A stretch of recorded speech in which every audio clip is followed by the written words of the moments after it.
지금까지 우리 여호수아서를 살펴보고 있는데요. 드디어 이제 13장부터 지금 19장까지 이어온 좀 길고 지루했던 땅 분배에 대한 이야기가 오늘로 마지막입니다. 우리가 읽기에는 조금 지루해 보일 수 있고 앞부분에 있던 여호수아 이야기와는 좀 다르게 상당히 기록에 의존하는 부분이 많이 있었기 때문에 좀 지루할 수도 있습니다. 지명도 그렇고 뭐 경계도 그렇고 서울, 대전, 대구, 부산 좀 아는 지명이면 참 그래도 대충 감이라도 오겠는데 생판 모르는 지명과 경계, 성읍들의 이름들 뭐 이런 것들이 하나도 친숙한 게 없었던 것 같아요. 그러나 성경은 이 긴 땅 분배의 기록을 통해 아주 중요한 사실을 말해주고 있습니다. 계속해서 성도님들에게 말씀드렸듯이 하나님께서는 대충 나누신 것이 아니라는 말입니다. 하나님께서는 몇 사람에게만 나눠주고 그리고 니네들 알아서 나눠 가져라 라고 하지 않으셨습니다. 끝까지 하나님께서 그 기업을 땅을 하나님께서 주시는 분이시라는 것을 오늘 말씀의 마지막을 통해서 알 수가 있습니다. 오늘 본문 51절 마지막은 이렇게 말합니다. 이에 땅 나누는 일을 마쳤더라. 이 짧은 문장 안에 많은 은혜가 담겨져 있어요. 하나님께서 시작하신 일을 끝까지 이루셨다라는 뜻입니다. 하나님께서 약속하신 땅을 실제로 나누어 주셨다는 뜻이에요. 하나님께서 자기 백성의 몫을 잊지 않으셨다는 뜻이기도 하죠. 그리고 놀랍게도 이 모든 기업의 제일 마지막을 장식했던 사람이 누구냐면 바로 여호수아입니다. 가나안 정복 전쟁의 최전선에서 진두지휘했던 사람이었습니다.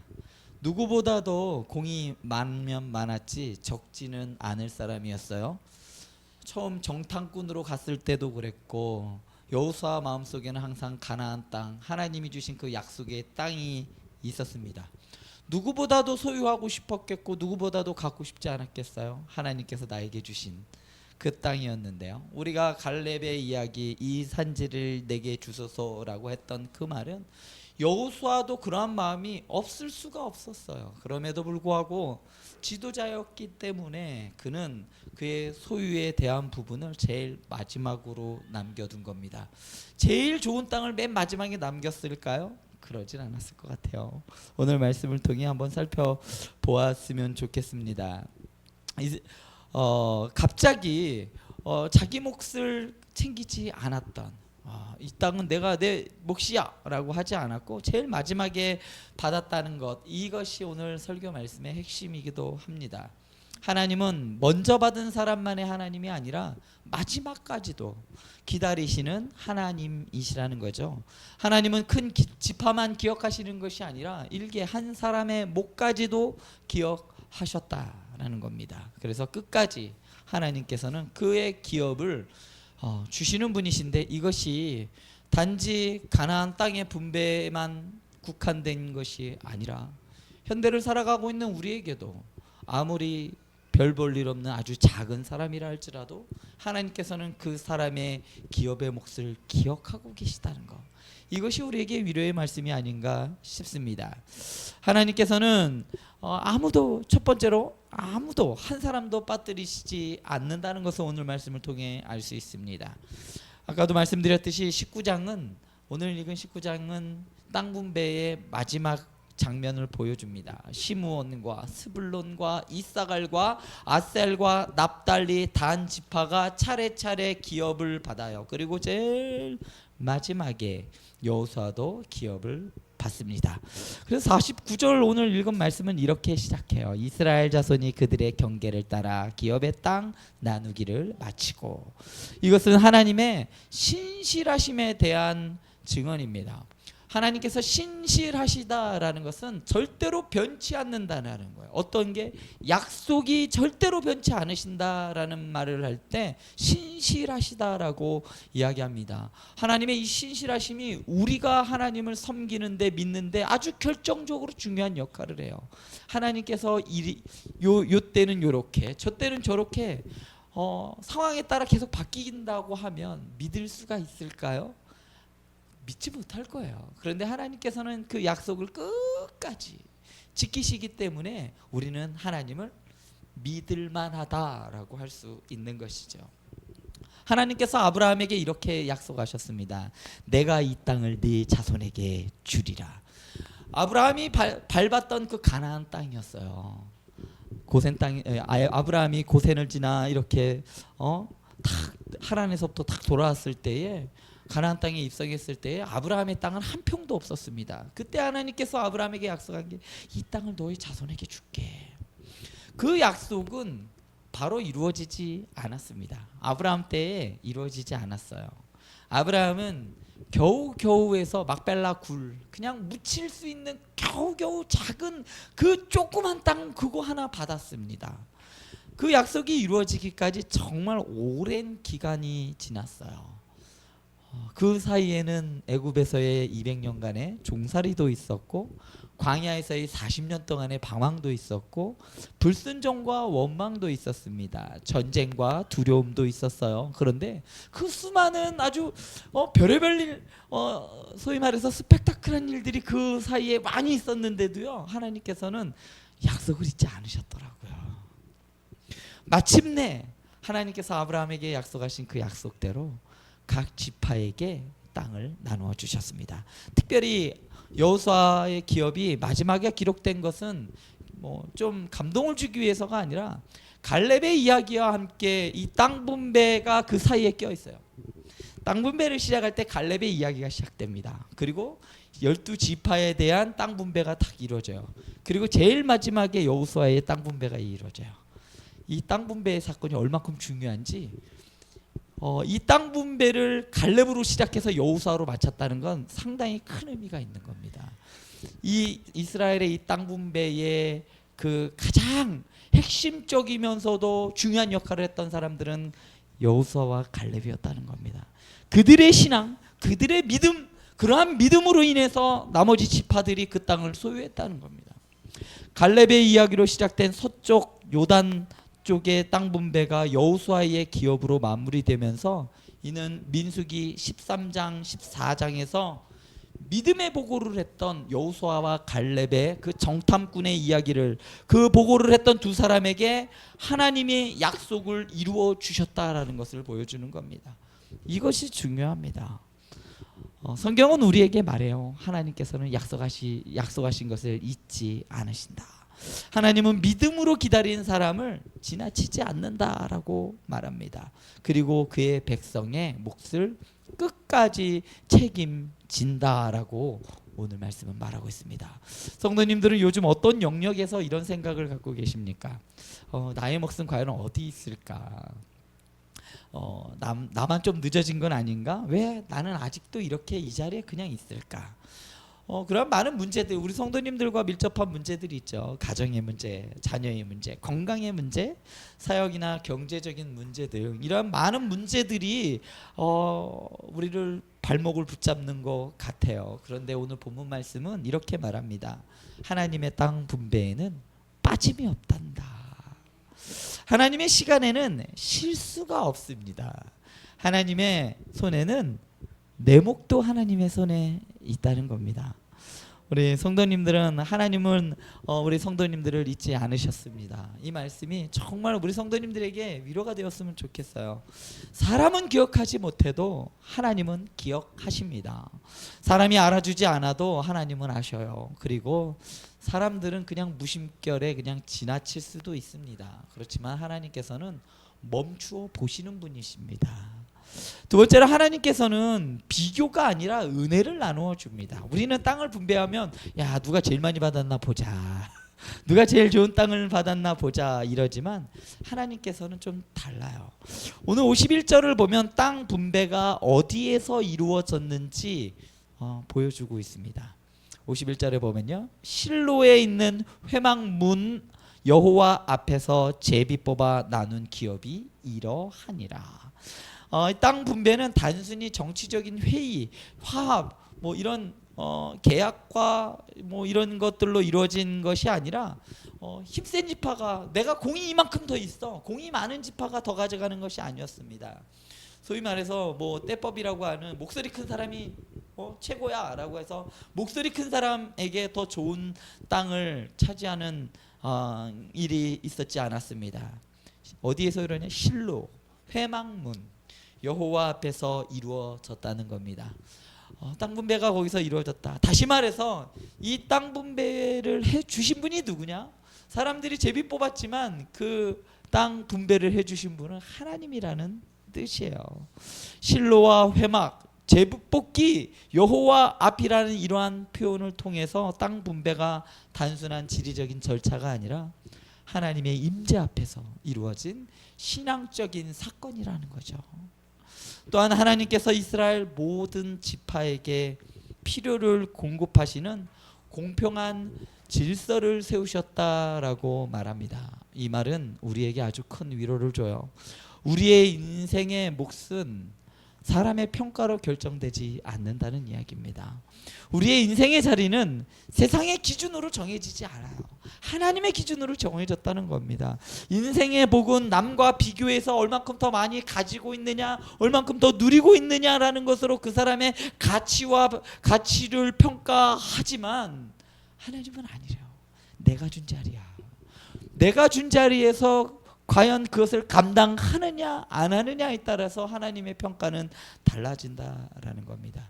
하나님은 각 사람에게 맞는 자리와 분량을 아십니다. 시므온의 기업은 유다 지파 기업 가운데에서 나왔습니다. 반면에 단지파는 또 어떻습니까? 단지파는 자기 기업을 온전히 차지하지 못했어요. 땅을 분명히 분배받았음에도 불구하고 나중에 사사기에 가면 단지파가 어떻게 했는지가 정확하게 나와요. 하나님이 분배해 주셨는데도 불구하고 그 땅의 사람들이 쟤네들 너무 세 보인다 해서 약한데 한 번도 전쟁을 하지 않고 평화롭게 살아가는 그 사람들한테 쳐들어가요. 그래서 그 땅을 빼앗아 버립니다. 그러면서 우리 이 땅이 하나님이 우리에게 주신 땅이야 이렇게 해버리고 맙니다. 각 지파의 경계와 성읍은 달랐습니다. 그리고 크기와 위치도 달랐습니다. 하지만 중요한 것은 모두 하나님 앞에서 기업을 받았다는 겁니다. 하나님께 받은 기업을 열심히 잘 받고 그것을 섬겼던 지파들과 또 그것을 허투루 생각하면서 자기 임의대로 했던 기업은 결국은 단지파는 역사 속에서 어디로 갔는지도 모르게 사라져버리는 비운을 겪게 돼요. 왜냐하면 하나님이 주신 그 기업을 소홀히 여겼기 때문에. 창세기에는 이거를 경홀히 여겼다라고 하죠. 에서가 하나님의 그 장자의 직분을 경홀히 여겼을 때에 그 장자의 직분을 빼앗겼던 것 같은 그러한 현상이 땅 분배에서도 나타나게 됩니다. 우리는 자주 내 몫을 남의 몫과 비교합니다. 우리 집은 이런데 남의 집은 저러고 우리 집은 왜 이 모양 이 꼴이야, 저 사람은 왜 저렇게 인정받고 나는 왜 이 모양 이 꼴일까. 그러나 비교하는 것은요 은혜를 흐리게 만듭니다. 비교하면 할수록 감사가 점점 사라져요. 감사의 눈을 멀게 만드는 겁니다. 비교는 하나님이 주신 내 자리의 의미를 잃어버리게 만들어요.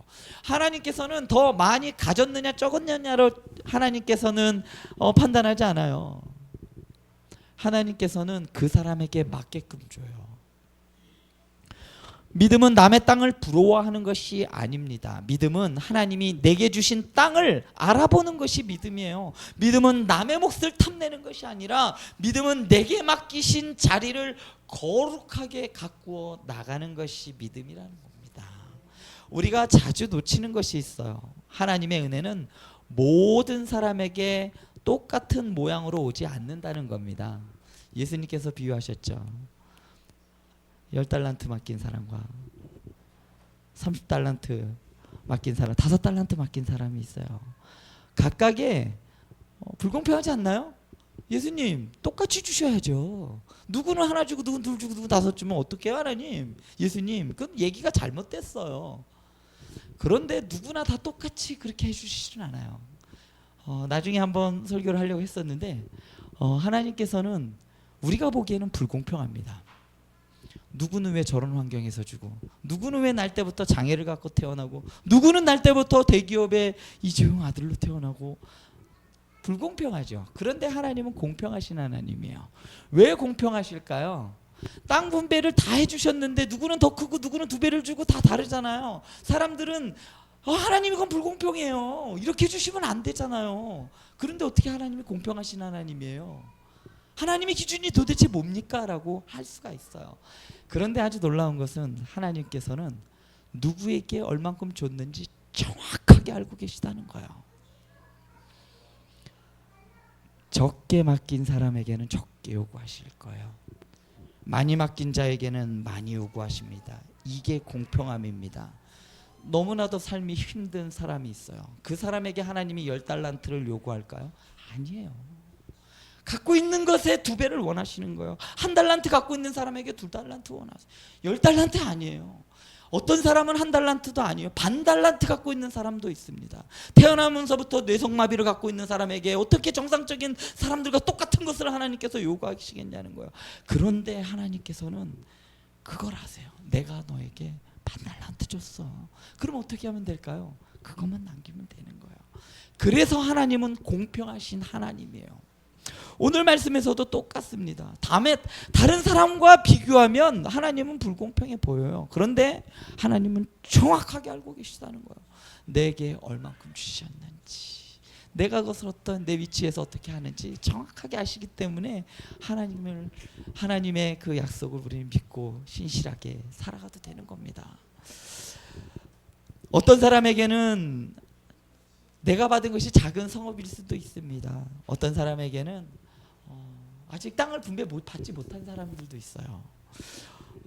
어떤 사람에게는 오래 견디는 것이 이러한 땅 기업일 수도 있습니다. 그러나 은혜의 모양이 다르다고 해서 은혜가 아닌 것은 아닙니다. 하나님은 각 사람의 인생을 다 아십니다. 각 사람의 믿음의 분량 또한도 아십니다. 각 사람의 상처도 알아요. 어떻게 믿음의 가정으로, 그래서 믿음의 가정 안에서 나온 사람들은 그것보다 더 많은 일들을 감당해야 되는 사명이 있습니다. 겨우겨우 내가 예수님 교회 나오는 것도 사람들의 눈치를 보며, 가족들의 눈치를 보며 겨우겨우 와서 앉아서 예배드리는 그러한 사람에게 하나님께서 무엇을 요구하겠냐는 거예요. 하나님께서는 각 사람의 필요한 사명을 아시고 필요한 훈련 또한 하나님께서는 아십니다. 그래서 하나님께서는 비교하지 않으십니다. 오늘 아침에 우리 찬양했던 비교하지 않아. 네, 우리 아이들에게 비교하지 않는다고 말해주는데 하나님께서 비교하지 않기 때문이에요. 그래서 오늘 우리의 기도가 좀 바뀌었으면 좋겠습니다. 하나님 왜 저 사람처럼 나에게 주시지 않습니까가 아니라 하나님 제게 주신 자리가 보여지게 하여 주시옵소서. 하나님 왜 내 몫은 요만큼밖에 안 됩니까가 아니라 하나님 이 자리에서 주님을 신실하게 섬길 수 있도록 해주십시오. 하나님이 주신 자리는 비교의 대상이 아니라 바로 순종의 자리입니다. 하나님이 주신 몫은 불평의 이유가 아니에요. 왜 요거밖에 안 줬어요가 아니라 그것으로 인하여 감사합니다라는 감사의 이유가 되는 겁니다. 세 번째로 하나님께서는 끝까지 섬긴 사람을 잊지 않으셨어요. 오늘 본문에서 가장 마음을 울리는 장면이 있습니다. 그것은 바로 여호수아가 마지막에 기업을 받았다는 거예요. 49절 말씀입니다. 이스라엘 자손이 그들의 경계를 따라 기업의 땅 나누기를 마치고 자기들 중에서 눈의 아들 여호수아에게 기업을 주었으니, 여호수아는 아까도 말씀드렸듯이 공으로 따지자면 제일 먼저 받아야 할 사람이에요. 그런데 그는 지도자였습니다. 그는 땅 분배를 주관하는 사람이었어요. 그는 백성들보다 더 큰 공로가 있다라고 말할 수도 있었어요. 그러나 그는 그렇게 하지 않았습니다. 그는 자기 몫을 먼저 챙기지 않았어요. 그는 모든 지파의 기업이 다 나누어질 때까지 기다렸습니다. 그리고 제일 마지막에 남겨진 땅을 자기가 몫으로 받았습니다. 이 장면에서 여호수아의 절제와 겸손이 드러나 보입니다. 그는 공동체의 유익이 확보될 때까지 자기의 이익을 구하지 않았습니다. 마지막에 받은 그 지형이 뭐라고 나오면 딥낫세라라고 나옵니다. 이 땅이 정말 좋은 땅 같죠? 아주 하나님께서 아끼고 아꼈던 자기가 맨 뒤에 빼놨다가 요거는 내가 꼭 가져야지 해서 챙겨놓은 것처럼 보일 수 있는데요. 말씀을 자세히 보면요, 이 땅은 재건해야 할 땅이었습니다. 재건해야 할 땅이라는 것은 땅이 황무지였다는 거예요. 다시 가꾸고 다시 땅처럼 사람이 살 수 없는 곳인데 살 수 있는 곳으로 만들어야 할 만큼 형편없는 땅이었다는 이야기예요. 여호수아는 먼저 누리려고 하지 않았습니다. 먼저 섬겼어요. 그리고 자기 걸 먼저 챙기지 않았어요. 먼저 나누었습니다. 먼저 자기 자리를 확보하려 하지 않고 먼저 백성들의 자리를 세웠습니다. 우리 가운데에서도 이러한 분들이 있어요. 가정에서 늘 다른 사람을 먼저 챙기느라 자기 마음은 늘 뒤로 미루는 분들이 있습니다. 대부분은 어머니들이 그러시는 것 같아요.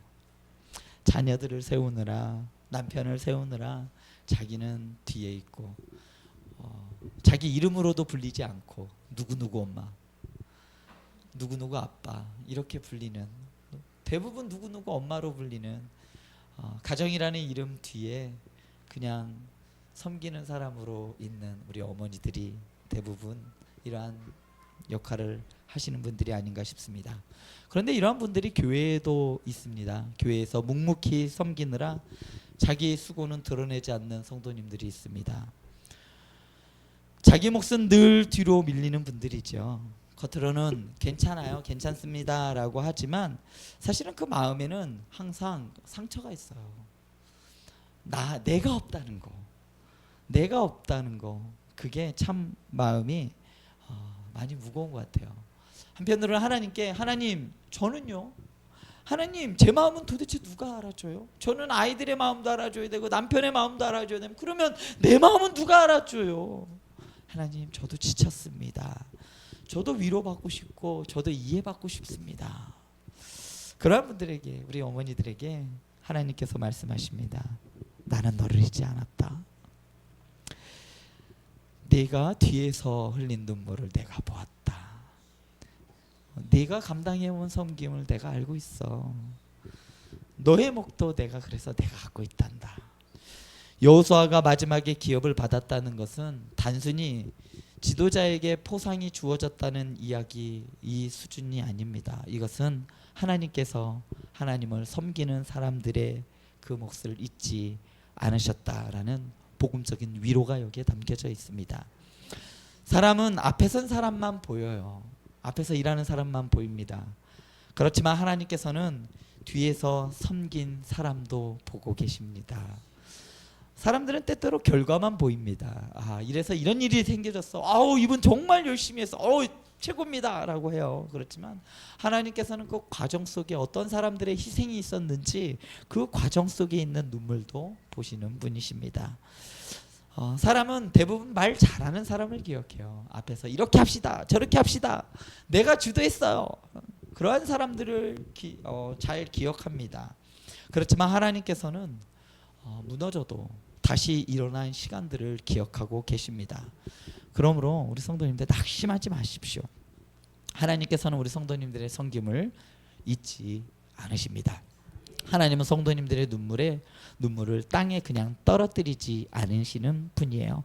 끝까지 섬긴 사람에게 하나님은 끝까지 은혜를 주십니다. 그래서 하나님께서 죽도록 충성하라, 내가 죽을 때까지 너를 책임질게. 그래서 그런 말씀을 하신 겁니다. 너는 종이니까 죽을 때까지 충성해야 돼가 아니라 끝까지 충성해. 그럼 내가 너 마지막까지 내가 너를 책임질게. 네 번째로 하나님께서는 완전히 폐허가 된 그 상태에서도 다시 세우시게 하십니다. 오늘 50절 말씀을 보면 여호와의 명령대로 여호수아가 요구한 성읍 에브라임 산지 딥낫세라를 주매 여호수아가 그 성읍을 건설하고 거기 거주하였더라. 여호수아가 받은 성읍은 딥낫세라였습니다. 딥낫세라는 에브라임 산지에 있는 성읍이었어요. 여호수아가 에브라임 지파 사람이었기 때문이죠. 자기 지파 안에서 그 땅 안에서 기업을 받았습니다. 그런데 흥미로운 점은요, 그 성읍을 건설하고 거기 거주하였다는 말이에요. 여기서 건설했다라는 말은 새 건물을 지었다라는 의미라기보다는 무너진 성들을 다시 복구하여 세웠다라는 의미인 거예요. 그 성을 점령하기 위해서 전쟁을 치렀고 그 과정 속에서 성이 완전히 폐허가 될 정도로 다 무너진 거죠. 그 무너진 성들을 다시 세웠다고 하는 거예요. 여호수아가 받은 곳은 이미 완성된 궁전 같은 곳이 아니었습니다. 손댈 필요 없는 화려한 도시가 아니었어요. 그가 받은 곳은 세워야 할 곳이었습니다. 가꾸어야 할 곳이었어요. 땀을 흘려야만 하는 곳이었습니다. 이것이 아주 중요한 은혜입니다. 하나님이 우리 성도님들에게 주신 기업은 완전히 다 만들어진 것을 주시지 않아요. 성도님들의 땀이 필요하고 성도님들의 눈물이 있어야 세워질 수 있는 그 가정을 주신 걸 수도 있고, 우리 성도님들의 그 수고와 아픔이 있어야 할, 우리 성도님들의 그 수고와 아픔과 기도가 필요한 이 교회일 수도 있는 겁니다. 왜 우리 교회는 이럴까요? 하나님께서 완벽한 교회를 주지 않아요. 성도님들의 헌신과 수고와 그 모든 것들을 다 모아서 쏟아 부어야만 세워질 수 있는 곳을 하나님께서는 주셨다는 거예요. 때로는 다시 세워야 할 폐허처럼 그 기업이 올 때도 있습니다. 때로는 인내해야 할 사명이 또 그럴 수도 있어요. 우리는 하나님께 이렇게 말하고 싶을 때가 있습니다. 하나님, 저는 그냥 완벽한 거 다 된 것 좀 주시면 좋을 것 같아요. 하나님, 저는 더 편한 길을 원했잖아요. 하나님, 저는 이제 좀 쉬고 싶습니다. 그런데 하나님이 주신 자리는 오히려 다시 세워야 하는 자리라는 거예요. 가정이 그렇고 결혼도 그렇고 부모됨도 남편됨도 자녀 양육도 그냥 저절로 되지 않습니다. 매일매일 다시 세워야 합니다. 말 한마디를 조심해야 하고 상처난 마음을 어루만져 주어야 하고 반복되는 갈등 속에서도 다시 사랑을 선택해야 하는, 끊임없이 반복되면서도 끊임없이 살아가야 하는 것을 우리에게 기업으로 주십니다. 교회도 그래요. 교회도 저절로 아름다워지지 않습니다. 우리 교회가 아름다운 교회라고 해서 그냥 아름다워지지 않아요. 누군가는 기도를 해야 합니다. 누군가는 양보를 해야 돼요. 누군가는 섬겨야 합니다. 그리고 누군가는 보이지 않는 자리에서 땀을 흘려야만 교회가 깨끗해질 수 있고 성도님들이 예배를 쾌적하게 드릴 수도 있습니다. 우리의 믿음도 마찬가지인 것 같아요. 우리의 믿음도 그래요. 한번 은혜 받았다고 끝나나요? 아닙니다. 무너진 마음을 다시 세워야 하고요. 식어진 기도도 다시 세워야 합니다. 흔들린 예배를 다시 바로 세워야 하기도 해요. 잃어버린 감사를 다시 세워야 하기도 합니다. 예수 믿었다고 끝이 아니에요. 우리는 예수를 믿어서 구원받은 그 믿음도 있지만 살아가는 믿음도 있습니다. 오늘 목사님께서 말씀해 주신 믿음이 바로 그 살아감에 대한 믿음입니다. 바울과 야고보는 다른 이야기를 한 게 아니에요. 믿음으로 구원받지만 믿음을 행함으로 우리는 구원을 받습니다. 율법에 대한 것이 아니라 우리는 살아가는 믿음. 그래서 의인은 믿음으로 사는 겁니다. 성도님들의 삶에서 지금 하나님이 다시 세우라고 맡기신 딥낫 세라는 무엇입니까? 만약에 기도의 자리라면 다시 세우시기 바랍니다. 잠깐 쉬고 있는 사역의 자리라면 다시 사역을 붙드시기 바랍니다. 자녀들을 위한 믿음의 울타리라고 하면 그 울타리를 다시 세우시기 바랍니다. 아니면 성도님들 그 심령 속에 있는 그 소망이 무너졌다면 그 소망을 더욱더 선명하게 세우시는데 최선을 다하시기 바랍니다. 하나님은 여호수아에게 딥낫 세라를 주셨고 여호수아는 그 성읍을 건설하고 그곳에 거주하였습니다. 이것은 우리에게도 같이 적용이 돼요. 하나님이 주신 기업은 누리는 자리이면서 동시에 세우는 자리입니다. 하나님이 주신 몫은 안주하는 자리가 아니라 믿음으로 가꾸어 나아가야 하는 자리라는 겁니다. 하나님이 주신 자리라고 해서 아무 수고가 없는 것은 아닙니다. 하나님이 주신 은혜라고 해서 아무 책임이 없는 것이 아니에요. 하나님이 주신 기업은 믿음으로 받아야 하고 순종으로 세워가야 하는 것입니다. 그러므로 포기하지 마시기 바랍니다. 지금 무너져 보인다고 해서 끝난 것이 아니에요. 우린 계속 세워야 돼요. 무엇이 세워질까요? 항상 목사님들이라고 해서 항상 다 뭐 기도 생활, 말씀 생활 이런 게 항상 다 바로바로 서 있을까요? 아니에요. 우리도 무너질 때가 있습니다. 우리도 넘어질 때가 있습니다. 그럴 때마다 어떻게 해요? 다시 세우는 거예요. 그래서 우리 아름다운 교회는 매일매일 다시 세워가는 교회가 되었으면 좋겠습니다. 기도를 다시 세워가며 믿음을 세워가면서 서로가 서로에게 함께 세워져 가는데 서로가 기도를 해주고 연합하고 이러한 교회가 진정한 아름다운 교회가 아닌가 싶습니다. 그래서 옆에 있는 사람들이, 우리 성도님들이, 옆집에 사는 사람들이 우리 성도님들을 보고서 아니 그쪽은 뭔데 그렇게 맨날 좋아? 뭔데 그렇게 얼굴이 밝아? 뭔데 그렇게 항상 좋은 일이 있어? 라고 물었을 때 아니요, 우리 교회에서 우리 성도님들하고 얘기하다 보니까 오늘 이렇게 통화하고 이랬는데 너무 좋은 일들이 있었다고 해서 같이 기뻐해주고 그랬어요. 이렇게 성도가 예수 그리스도의 사랑의 대로 함께 세워져가는 아름다운 교회가 됐으면 좋겠습니다. 딥낫 세라는 완성된 도시가 아니었습니다. 믿음으로 다시 세워야 할 도시였어요. 우리의 삶도 그렇습니다. 하나님은 무너진 자리에서도 다시 시작하게 하십니다. 마지막으로 51절을 한번 볼까요? 51절 말씀을 보면 우리 같이 보겠습니다. 제사장 엘레아살과 눈의 아들 여호수아와 이스라엘 자손의 지파의 족장들이 실로에 있는 회막문 여호와 앞에서 제비 뽑아 나눈 기업이 이러하니라. 이에 땅 나누는 일을 마쳤더라. 이에 땅 나누는 일을 마쳤습니다. 오늘 설교의 마지막 부분이 이 말씀 절정입니다. 마쳤더라. 얼마나 긴 여정이었을까요? 가나안 정복 전쟁만 놓고 봐도 한 40년, 30년 정도 되는 긴 전쟁이었어요. 출애굽부터 따지자면 어떻을까요? 출애굽부터 따지자면 또 더 긴 세월이었어요. 아니요, 아브라함부터 했다면 어떨까요? 몇백 년이나 수백 년이나 되는 긴 기다림 끝에 마침내 마쳤더라. 이 수많은 전쟁과 그 긴 시간 내 성경은 마침내 마쳤더라라고 말합니다. 하나님이 시작하신 일을 하나님이 마침내 끝내신 겁니다. 하나님이 약속하신 것을 하나님이 이루셨어요. 하나님께서 주시겠다고 약속하신 땅을 하나님이 나누어 주셨습니다.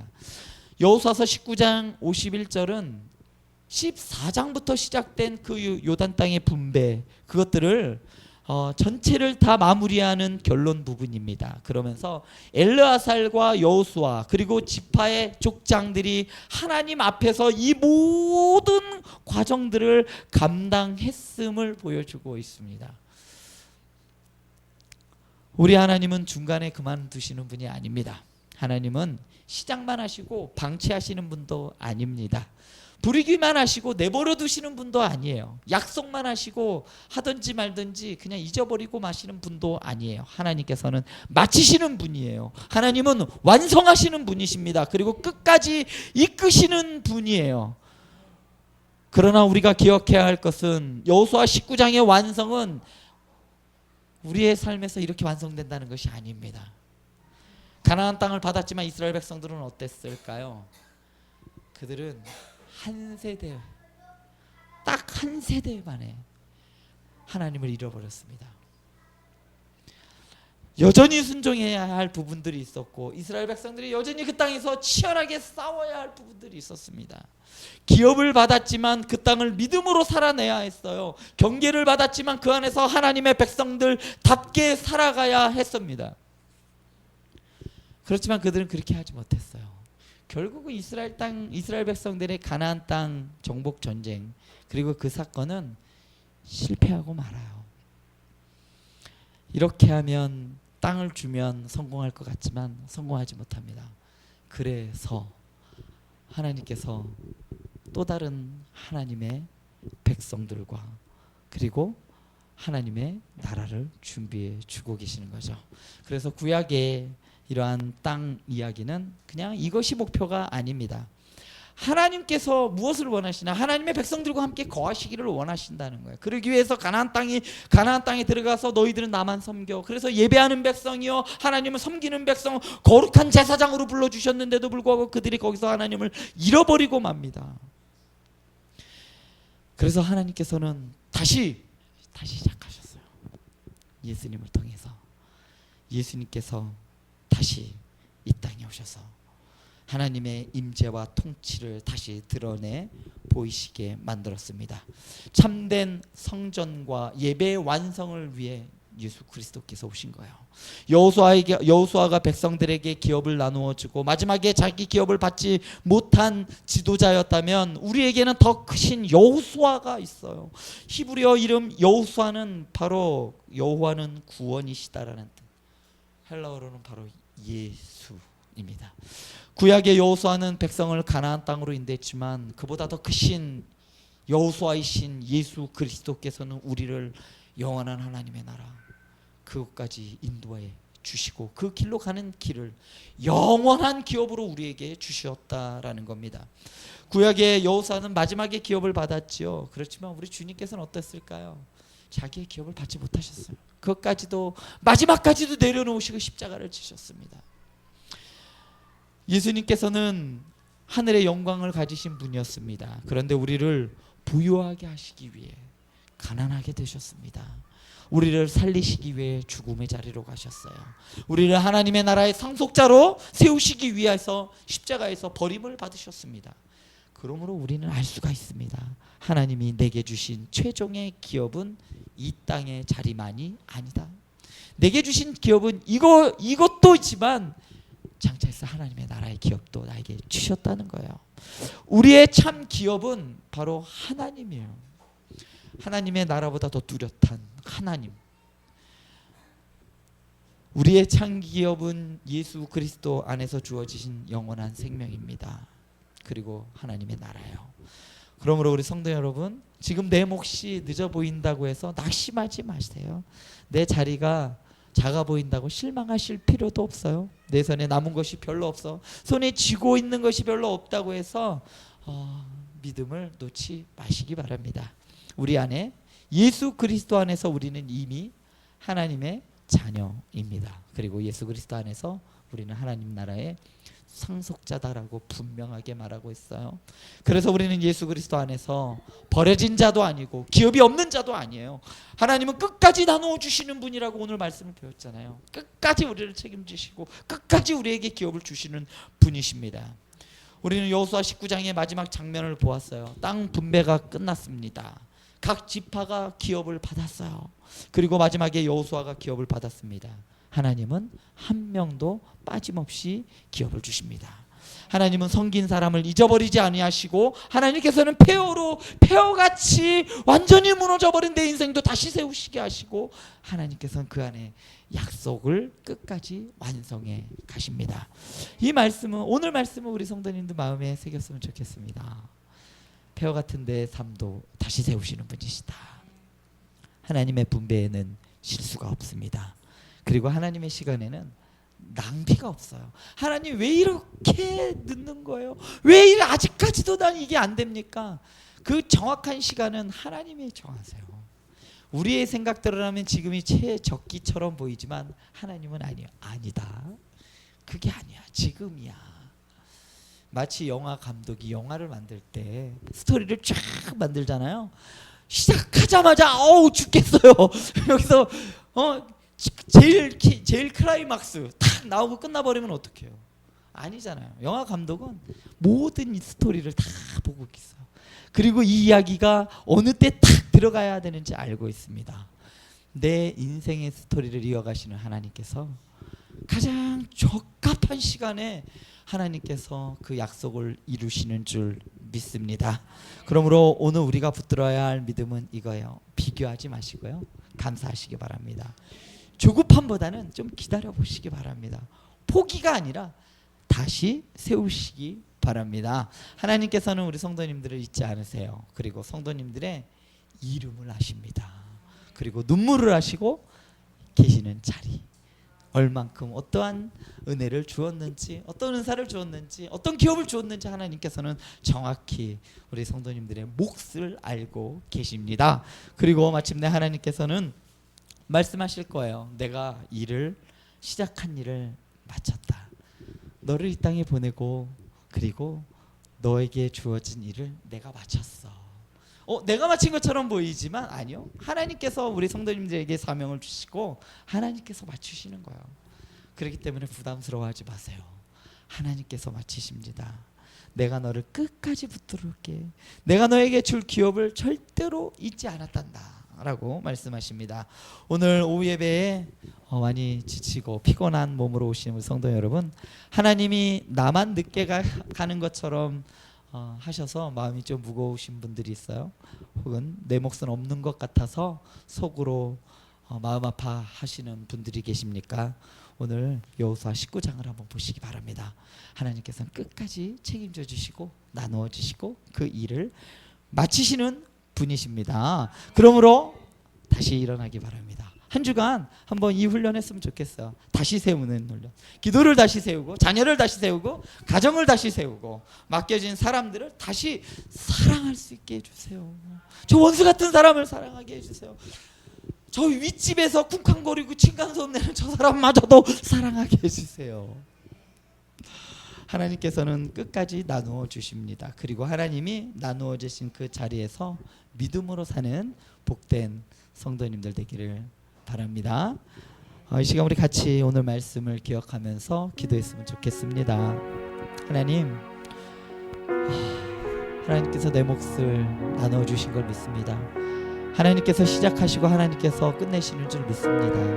나에게 이만큼 주셨으니 또 그만큼 또 하나님께서 기억하고 계시고 그만큼 또 요구해 주실 것을 믿습니다. 오늘 말씀을 기억하면서 무너진 것들을 다시 세워달라고, 그리고 기도를 다시 세워달라고 우리 함께 기도하며 나아가도록 하겠습니다. 아버지 하나님, 주님께서 아버지 하나님 우리에게 주신 그 기업이 있습니다. 가정이라는 기업이 있고, 사회라는 기업이 있고, 학교라는, 친구라는, 동료라는 이러한 많은 기업들이 있습니다. 그 기업들 하나하나 아버지 하나님 무너져버렸던 그 관계들을 다시 세우게 하여 주시옵소서. 저들에게 믿음의 선한 영향력을 미칠 수 있는 우리 아름다운 교회 성도들 되게 하여 주시옵소서. 삶의 무게가 너무나도 무거워 기도를 잠깐 쉬었습니다. 이 기도 다시 시작하게 하여 주시옵소서. 주님을 사랑하였지만, 주님을 사랑한다 말하지만 저 사람만큼 사랑하지 못했던 사랑해야 할 사람이 있습니다. 아버지 하나님, 내 마음을 열어주셔서 저 사람마저도 사랑할 수 있도록 주님 도와주시옵소서. 원수마저도 사랑할 수 있는 마음을 주님 허락하여 주시옵소서.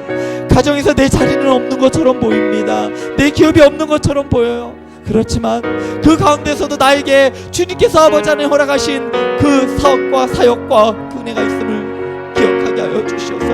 왜 나에게는 요거밖에 주지 않았습니까가 아니라 주님, 이로 인하여 감사합니다. 그것을 내 자리에서 끝까지 충성 다하여 순종하며 섬기게 될 때에 하나님이 주신 그 약속하신 그 약속의 기업을 받아 누릴 수 있는 우리 아름다운 교회 성도들 되게 하여 주시옵소서. 무엇보다도 아버지 하나님 우리에게 주신 이 아름다운 교회라는 기업, 이 기업을 통하여 우리의 사랑하는 성도들의 신앙과 믿음이 더욱더 든든히 세워져 가게 하여 주시옵소서. 서로가 서로에게 신앙의 믿음의 좋은 선한 영향력을 미치게 하여 주시옵소서. 연약한 지체들을 위하여 기도하며 저들에게 마음을 쏟으며 사랑을 쏟을 때에 저들이 주님의 사랑 안에서 든든히 세워져 가며 회복되어져 가며 믿음의 공동체와 하나님의 백성을 함께 세워져 갈 수 있는 우리 아름다운 교회, 이 공동체가 되어질 수 있도록 주님 축복하여 주시옵소서. 딥네사르처럼 완전히 망가져버린 기업도 다시 세우게 하시고, 다시 세워야 할 자리로, 무너진 기도를 다시 세워야 할 자리로 불러주시고, 무너진 예배를 다시 세워야 할 자리로 불러주신 하나님, 아버지 하나님, 다시 세우는 작업을 하게 하여 주시옵소서.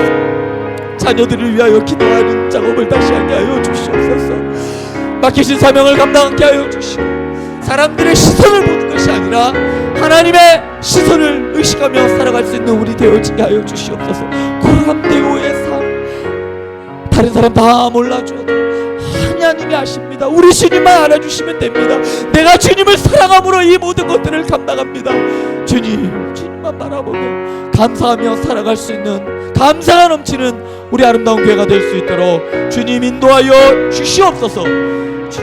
아버지 하나님 그 맡겨진 자리에 감당하길 원합니다. 주님 인도하여 주시옵소서. 사랑과 자비가 많으신 하나님 아버지, 은혜와 사랑을 감사를 드립니다.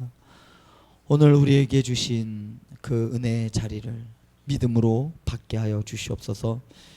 비교가 아니라 감사함으로 살게 하여 주시고, 조급함이 아니라 신뢰로 기다리게 하여 주시옵소서. 예수 그리스도 안에서 우리가 이미 하나님의 자녀이며 하나님 나라의 상속자임을 잊지 아니하게 하여 주시옵소서. 예수님의 이름으로 기도드립니다. 아멘.